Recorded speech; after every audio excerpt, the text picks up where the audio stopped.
Now, I'm absolutely not dissing AI in any way. I'm dissing the concept of people saying that there won't be any jobs left for them. There won't be any jobs left for the shit people. I kind of had a similar conversation in a different way with my video editor back in the UK, actually. Your competition isn't really other video editors. Your competition is my 16-year-old daughter. What tools can make your job better? What tools can make you more efficient? If my daughter, with no training, can make a great video with this TikTok app in 15 minutes, you as an experienced editor can use that same app and blow the socks off everybody.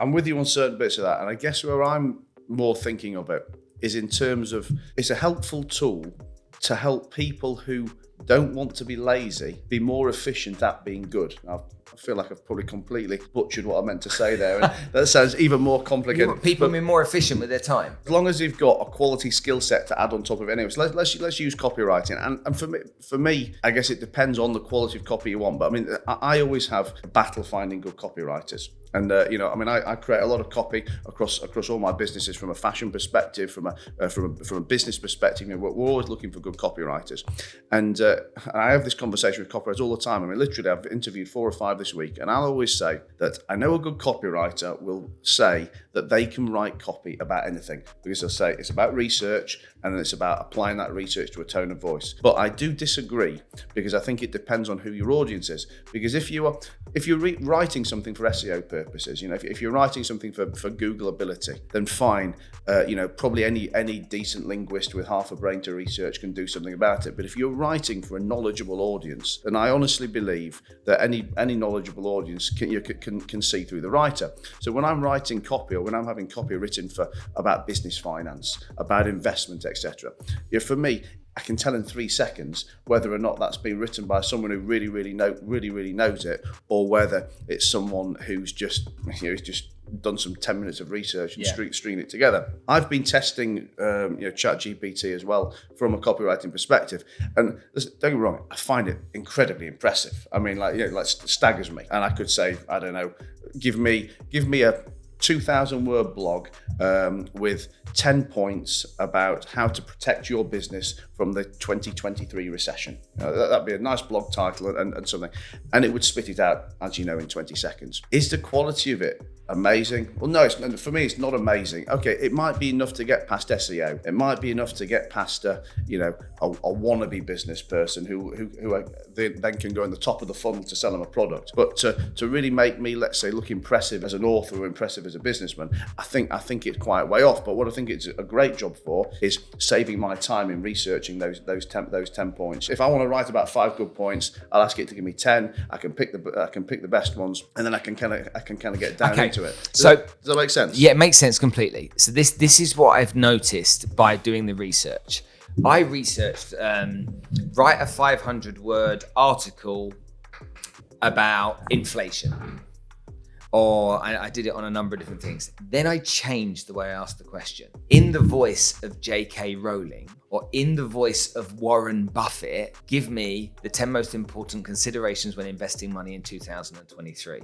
It changes it completely, because all of a sudden you've got, someone that we would both respect, somebody like Warren Buffett. It's in his voice, and he's an expert in that field, we would guess. And whether that's Warren Buffett, Peter Thiel, or whoever it is. Also, on top of that, if you think about, my background is investing and financial advice. I've been using it to design portfolios for people. Okay, just testing.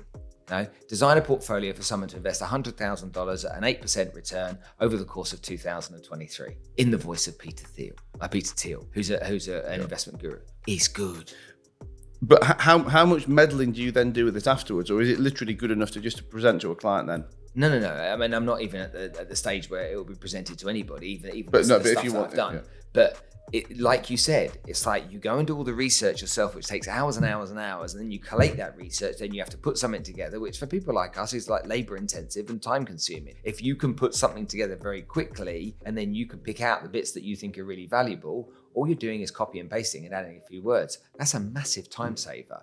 And there'll be people out there that go, that's wrong. You're putting stuff out there. You should be using your own brain and thinking about it yourself. But everybody in business has a labor-intensive tasks they have to do. And if there's a tool out there that can help them save time so they can be more productive with their business and it still does a good job, then I reckon they should. That 100%. And you know what? As we're talking, I mean, I think we're both saying the same thing. We're just saying it in different ways. As in, I'm absolutely not, not dissing AI in any way. I'm dissing the concept of people saying that there won't be any jobs left for them. Like with anything, there won't be any jobs left for the shit people. But you're talking about, for example, being a financial advisor and using that to make you more efficient, to save you time. But you will then still need to look at it at the end and use your financial advisor skills that you've had years of education, years of practical experience to then actually look at it and go, very, very good, Mr. AI.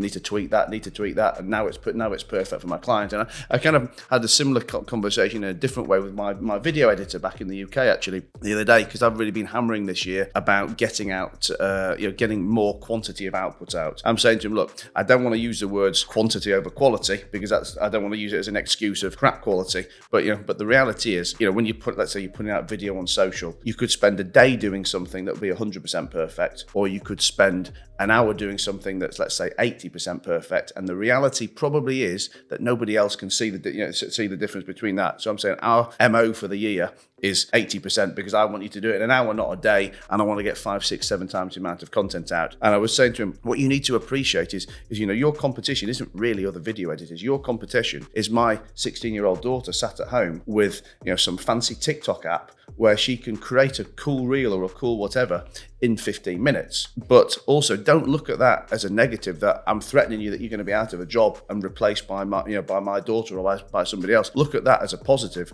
that what tools can make your job better, what tools can make you more efficient. If my daughter with no training can make a great video with this TikTok app in 15 minutes, you as an experienced editor can use that same app and blow the socks off everybody.